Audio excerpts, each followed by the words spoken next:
right, everybody. Good morning. Good morning. This is a wonderful Wednesday, and I hope it's a wonderful Wednesday for you. Happy Juneteenth. I'm not just wearing this shirt just for nothing, and it's not just because it's Juneteenth and it's a national holiday. This is where we come from. If you are African American descent, happy Juneteenth. But let's go beyond just the Juneteenth of a national holiday. The mentality is that we are free. Let me say it again. We are free. We're not just becoming free and we know because we have an extra day to celebrate our independence. No, no, no, no, no, no. We are free. I'll say it again. We are free. We're not just free in our individual lives. We are free in our families, the things, the bloodline, the generational curses, the things that we have dealt with in our family line, our bloodline has to be canceled. And because it hasn't been canceled before, we got to cancel it. We have to be the cancel things that have been going forth that haven't helped our families. We got to cut loose anything that's been holding us back. So happy Juneteenth. Be free and be motivated. I'm serious. And I'm just glad to be with you on this morning. And again, happy Juneteenth. But I want you to be not just free in your mind and be free individually. I want your family to be free. So the topic that we're going to talk about is learn how to be more open. I'll even throw in the word free. Learn how to be more open and free with each other, how to communicate more, how to be more open to listen, open to receive with each other. That's what we're going to talk about today. If this is your first time, my name is David M. Pinkston, but I go by the name of DMPSpeaks. I am a speaker, soon to be author, and I'm a personal development coach for families. And I'm also a Christian counselor as well, board certified Christian counselor. So I want to jump into this because I don't want to belabor your time, but I want you to share this with someone. Please share this information with someone this morning. And I hope that you guys are enjoying your day so far. So why is it so hard for families to open up to each other? I feel like one of the biggest things that I have experienced myself, and you probably have experienced, is the communication barrier. It's one of the biggest barriers in a lot of lives, a lot of families. We are not communicating with each other like we're supposed to. Let's keep it a real and keep it a buck today. We don't talk enough. But when we do talk, we're talking over each other. We're really not listening to each other. We're just talking. We're just saying things, but we're not moving the needle, as they say. Moving the needle is we're not progressing forward. And a lot of families are not open enough to really hear each other because they just want to hear themselves. They want to get that trauma out. They want to get that thought out. They want to be heard. They want to be seen. And I'm going to be honest, I get it. You want to be heard and you want to be seen, especially when you have not been heard and you have not been seen. But why is it so hard for us to keep that, especially when you start it or you lose it? Because the communication is not free, it's not open, and it's not healthy. Sometimes we just go back to the familiar. We go back to the things that we felt like was working, but it wasn't never working. It was just that it was so dysfunctional that it was abnormal that you thought it was okay. I'll say it again, you thought it was okay to scream and yell because that's how you guys did it for years. Because I hear a lot of people, that's just how my family is. But is it good for your family? Has your family grew? Or has your family's growth been stunted? Have you been hindered because you have not been more open to listen? Do you know how many children? Let me change that around. Do you know how many adult children that have children of their own is trying to give love and affection from a place where they did not receive it? So you have a lot of 20-year-olds, 30-year-olds, my age, almost 40, still longing for that hug, still longing for that affection from their own parent, and they're grown because we do not communicate the way we're supposed to. We don't listen. That's why I titled it Learn How to Be More Open with Each Other, to really share your thoughts and that people are listening. We don't take time to listen. Let's keep it a book. I told you these sessions are not about pulling down on people or making people feel bad, but we got to shine a light in dark areas and dark places. This is what I was designed to do. This is a part of my purpose, to shine some light, some ultra light LED light in some dark places in your family. Okay. And some of the reasons I wrote these down, some of the reasons why we're not open with our emotions is we have trust issues.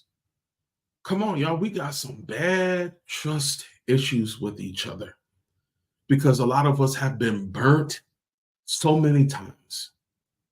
We've been disrespected so many times. We've been rejected so many times, to the places like, why should I talk?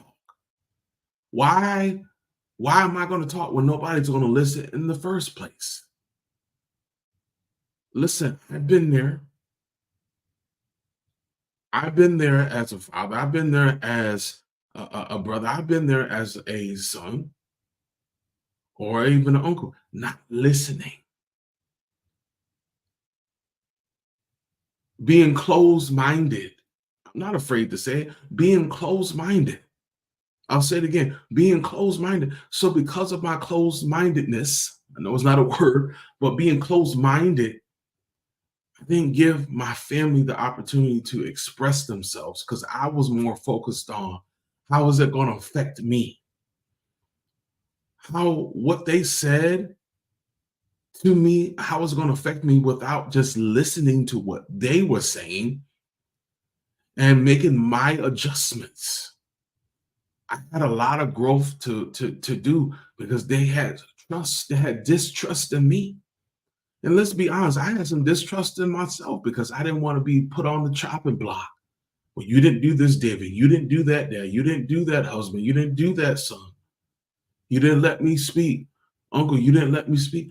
I've been there.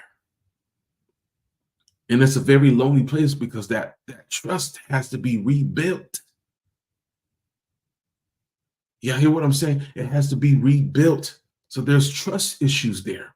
You got some trust issues right now that you're dealing with your teen, your young adult, your adult child. You're so busy that you can't listen. You're so busy you can't be attentive. You're so busy that they don't feel comfortable with you or around you. So they got trust issues.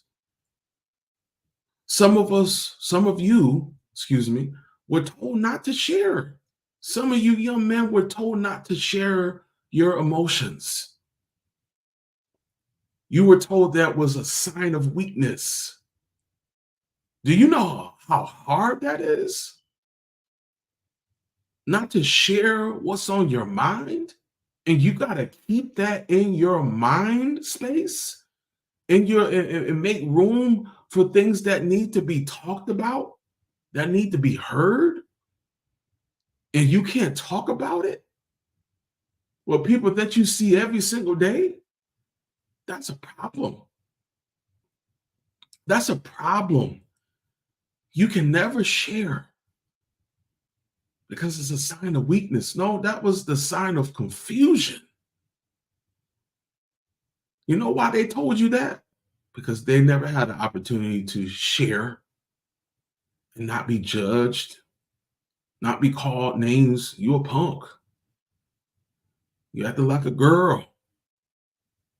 You can't share that. You got to be tough. Yeah, there's a certain area, a certain place where a young man has to become tough, but you shouldn't shut them down not to be able to share. Of course, there's young ladies that were told not to share. Of course, they were told not to talk.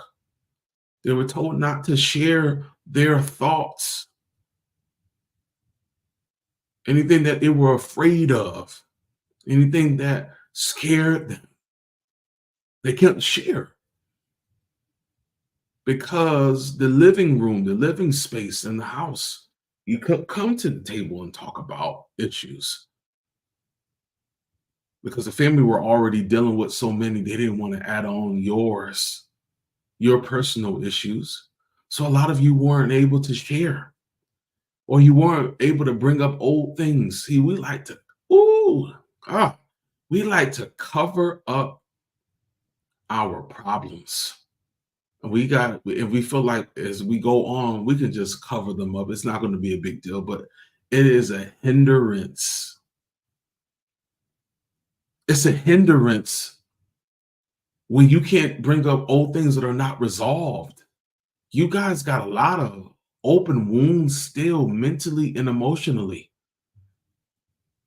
that you haven't been able to open up to or open up about. Excuse me, let me say it correctly. That you weren't able to be open about, to talk about old things that were never resolved, old things that have never been talked about, old things that you still deal with, that still keep you up at night.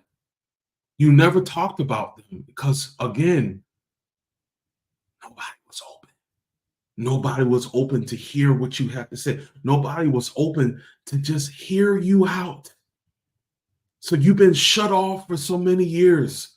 Some of your teams have been shut off for the last several months or the last several years, but they won't talk. You've tried therapy. The reason why therapy or counseling is not working because we're not talking about the right things. We're not really talking about, well, you never let me talk about what I want to talk about because you're afraid that it's going to come back onto you. A lot of us have suppressed thoughts that we keep those things down and they express emotions in a healthy way. You don't always have to yell and scream, but that's the only way that you can get the attention. That's the only way that you can get a response from your parents. Parents, you feel like the only way that you can get a response from your kids if you're yelling at them because you're so frustrated, because you're feeling so down. And you're trying to do all of these things. You're attempting to do all these things, but you don't even recognize that it's an issue. And this is what I'm here for. I'm here to help you recognize that there's some issues that are going on in your home. You hear what I'm saying? There are some issues that are going on in your home. And I want to help you recognize this is what these morning sessions is all about. Shining a light on those things that are hard to talk about. But we got to be more open to hear and not judge. I'll say it again. We got to be more open to hear and not judge one another. Because if we continue to judge one another, man, we're gonna continue to have closed conversations, conversations that should have happened, conversations that should have been talked about, but we don't do it enough. We are losing out on knowing each other, understanding each other, because we don't take the time to listen to each other. We are so preoccupied with what's going on the outside of our homes. And we start or I would say, continue to neglect what's going on in our homes. But I want to give you these things really quickly. And I'm going to end, and I want you to share this with someone. And I thank you. Today's about freedom. You see this shirt? It's about freedom. These areas in Africa, they're free. But we got to not just be free and wear t-shirts and wear different things, right, of clothing. We got to be free in our minds. We got to be free in our hearts. But we also got to be free in our family.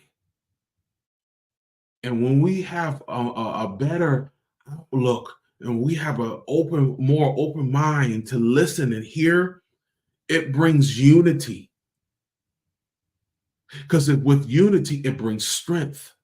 I'll say it again. When you have unity, when you are together, you can only grow from here. And with strength, you start to get an understanding of one another. Not an assumption. You get a clear-cut understanding of one another. And as you start to understand one another, you start to grow, because whatever that was keeping you from growing, you're weeding those things out. And after you start to grow one another and you start to understand one another, you draw closer together. So there's better togetherness and camaraderie. So you have unity that builds strength. And as you start to gain more strength and momentum, you start to understand one another. So your conversations start to change. And from your conversations starting to change and get an understanding, you start to grow. And as you start to grow, you're growing together. And as you start to grow together, you come more, not even just together, you come better as that unit. So you go back to that unity, but you become a unit. You're not separate anymore. Even when you have an argument, you know how to come from that argument to have peace, even if you don't agree with one another. You don't have to end the night off. You don't have to end the week off chaotically. You can be more together. Now, why did I talk about this? Why do I have this on my family morning sessions with you? Because I'm here to shine a light on things that are dark in your family. And because the light comes, it brings newness, revitalization, reconciliation. Because I believe every family deserves transformation. And there is a family out there that needs transformation. You've been looking at me, you've been getting on the telecast, and you in this session, and you're saying, I really want to, but I'm just not ready. But when are you going to take that step? When are you going to get a family coach like myself that is here to help you? Is here to make adjustments for you. I want to help you grow like you've never grown before. I want you to set yourself up for success in your family by going and sharing this, going to my link and starting a new journey. Let my program, let my business help you grow unlimitedly. Let's be more open. Let's be more transparent. I love you guys. I love your family. And I want to help you. So sign up today. I'll see you tomorrow, 7:30 a.m. Eastern Standard Time, for another family morning session with yours truly, DMPSpeaks. I love you guys. I want to share this information with you, and I'll see you tomorrow. Peace.